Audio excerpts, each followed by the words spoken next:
Israel Hamas మధ్య ఇటీవల జరిగిన కాల్పుల విరమణ ఒప్పందం తర్వాత ప్రాంతీయ శాంతి స్థాపకుడిగా తన పాత్రను పటిష్టం చేసుకోవడానికి అమెరికా అధ్యక్షుడు డొనాల్డ్ ట్రంప్ ఇవాళ ఇజ్రాయిల్, ఈజిప్ట్లో పర్యటించనున్నారు. ఆయన ఇజ్రాయిల్ సెనేట్స్ను ఉద్దేశించి ప్రసంగించడంతో పాటు ఒప్పందంలో భాగంగా విముక్తి పొందిన బందీలను కలిసే అవకాశం ఉంది.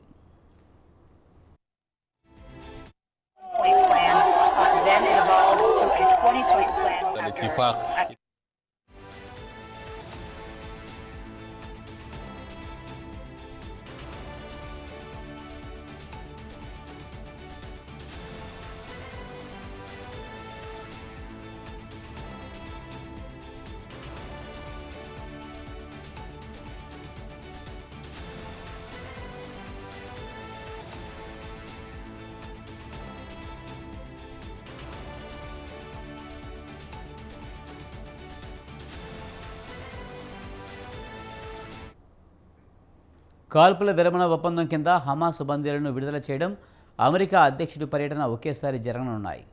ట్రంప్ ఈ డీల్ను గొప్ప ఒప్పందంగా అభివర్ణించారు. ఇది మధ్యప్రాచ్య శాంతి వైపు అడుగులు వేయగలదని చెప్పారు.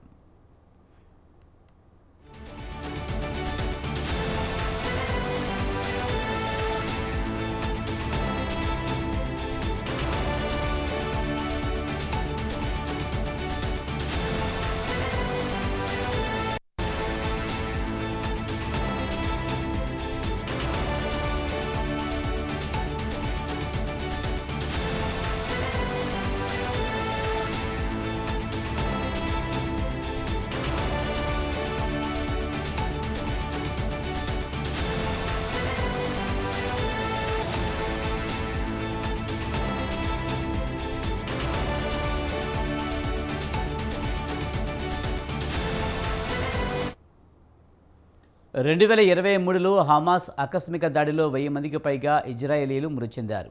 ఇది గాజాలో సుదీర్ఘ ఇజ్రాయెల్ సైనిక దాడికి దారితీసింది.